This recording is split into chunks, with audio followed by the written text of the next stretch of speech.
Evangelho de João, capítulo 1, versículo 12.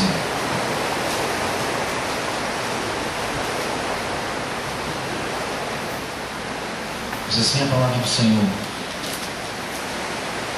mas a todos quantos o receberam, deu-lhes o poder de serem feitos filhos de Deus, a saber, aos que creem no seu nome, os quais não nasceram do sangue, nem da vontade da carne, nem da vontade do homem, mas de Deus.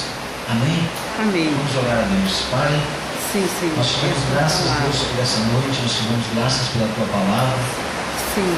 E nós clamamos, Deus querido, que a tua palavra, Deus amado, lida nesse instante para essa parcela das Escrituras, ela seja agora, Deus amado, transformada num maná, num alimento, É verdade. que possa, Deus querido, penetrar em nosso organismo e nos saciar a fome, e possa ser uma palavra revelada a Deus, para que nós possamos sair daqui nessa noite completamente saciados, e possamos, Pai querido, estar embriagados pelo teu poder e pelo teu Santo Espírito, porque nessa noite de Santa Ceia, Deus, nós queremos, ó Pai, te agradecer, porque o Senhor nos trouxe aqui neste lugar. Muito obrigado, Deus, que possamos, Pai, aproveitar tudo aquilo que o Senhor tem para nós nessa noite, em nome de Jesus. Amém. Amém, glórias a Deus. Você pode tomar sempre em nome de Jesus. Nós vamos estar falando nessa noite sobre esse texto aqui que fala sobre os filhos de Deus. E aonde Jesus aqui falando, aqui através de João, ele fala que existe uma classe de pessoas que são conhecidas como filhos de Deus. E o evangelista João, ele fala ali que essa classe de pessoas são aqueles que nasceram não do sangue, não da carne e nem da vontade do homem. Ou seja, não são as pessoas carnais, não são aquelas pessoas normais, como muitas vezes a gente ouve dizer por aí que todos são filhos de Deus. Pelo contrário, a palavra de Deus, ela nos diz que todos somos criaturas de Deus. Quando Deus criou o homem lá no jardim do Éden, lá no princípio, lá no Gênesis, Deus criou o homem junto com as criaturas ali. Criou Adão, de Adão ele fez Eva, e eram criaturas. E Jesus diz aqui que o homem, depois da queda, ele perde aquele dom de estar com Deus, ele perde a presença de Deus que entrou através do pecado. E o evangelista João diz que existe uma classe de pessoas que voltam a ter esta unidade com Deus. Que existe uma classe de pessoas que voltam a ter um contato com Deus. Existe uma classe de pessoas que adentram ao Santo dos Santos. Lembra que quando Jesus morreu na cruz do Calvário, diz a palavra do Senhor, quando ele entrega o seu Espírito, ele dá um brado, ele dá um grito entregando o seu Espírito, e diz a palavra do Senhor que no tempo onde havia um véu que separava o Santo dos Santos, ali onde somente o sumo sacerdote podia entrar para prestar o sacrifício, para chegar na presença de Deus, diz a palavra do Senhor que quando Jesus morreu, através da morte dele, através da cruz do Calvário, rasgou-se o véu de alto a baixo, e todos aqueles, que aí entra esse versículo, que o receberam, têm acesso a entrar diante do trono de Deus.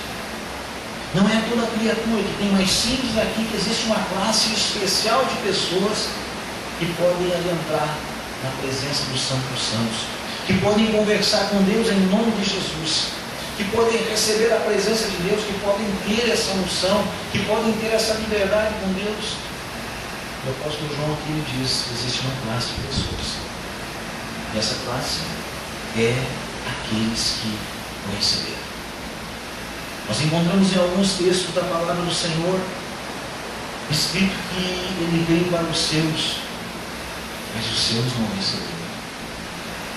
Tem um texto que Jesus um dia está Num determinado lugar ele chega uma mulher cananeia, e aquela mulher diz assim para ele: Senhor, a minha filha está terrivelmente endemoniada, está sofrendo lá, faz alguma coisa. E Jesus disse assim para ela: olha, não é justo, não é certo que se dê o alimento dos filhos para os cachorrinhos, para os cães.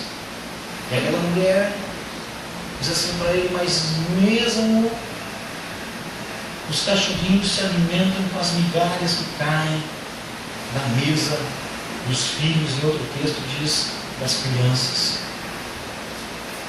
E aquela mulher ali, Jesus estava dizendo para ela: olha, eu não vim para um povo se não for o meu povo. Eu vim para resgatar o que estava perdido. Quem estava perdido? O povo de Israel, o povo de Deus, os judeus. Mas através da morte de Jesus, através da cruz do Calvário, diz a palavra do Senhor que aqueles que o receberam, ou seja, nós recebermos Jesus na nossa vida, Ele nos dá o poder de sermos chamados filhos de Deus. Muitas vezes nós falamos, pensamos que somos mais inteligentes do que a palavra de Deus. Muitas vezes nós dissemos assim que não é nós que recebemos Jesus, mas é Ele que nos recebe. Isso não é verdade. É nós que o recebemos, porque a palavra de Deus diz o quê? Aqueles que o receberam. Por que aqueles que o receberam? Porque quem é que veio? O Deus que se fez carne, o Emmanuel, o Deus conosco. Quem é que encarnou? Quem é que veio andar aqui? Foi Jesus. Ele veio aqui. E se Ele veio aqui, aqueles que o receberam, quando Ele veio aqui, e esses são feitos filhos de Deus, mas daí você pode me dizer assim: mas pastor, mas Ele esteve aqui há 2000 anos atrás. Mas amado, eu quero dizer para você o seguinte: Ele encarnou uma vez como Jesus aqui na terra, mas a palavra do Senhor diz o seguinte em Hebreus, diz que Ele é o mesmo ontem, hoje e o será eternamente. Ou seja, o Deus em Espírito é o mesmo ontem, hoje e o será eternamente. O Jesus que andou por aqui há 2000 anos atrás é o mesmo ontem, hoje e eternamente. Então aqueles que o receberam, aqueles que o recebem hoje, estão sendo feitos filhos de Deus. Mas aí existe uma grande dúvida no coração das pessoas. Existem muitas pessoas que pensam, amados, que porque um dia fizeram uma oração dizendo que aceitavam Jesus no seu coração, porque um dia fizeram uma oração e escreveram na sua Bíblia uma data aonde confessou Jesus como seu Salvador, e essas pessoas pensam que basta isso para receber Jesus, que basta isso para ser filho de Deus. Mas as coisas são mais complexas. E muitas vezes começam a acontecer e passar pela nossa cabeça situações que nos levam a pensar: será que eu realmente recebi a Jesus? Será que realmente eu sou filho de Deus? Eu compartilhava com o irmão essa semana lá em casa sobre algumas coisas que a gente está vendo aí, que da mesma maneira que o apóstolo Paulo um dia, quando chega num determinado povoado, ele olha lá e ele vê que tem um monumento a um Deus desconhecido. E ele vê ali que tinha um monumento a Ísis, um monumento a Diana, um monumento a vários deuses.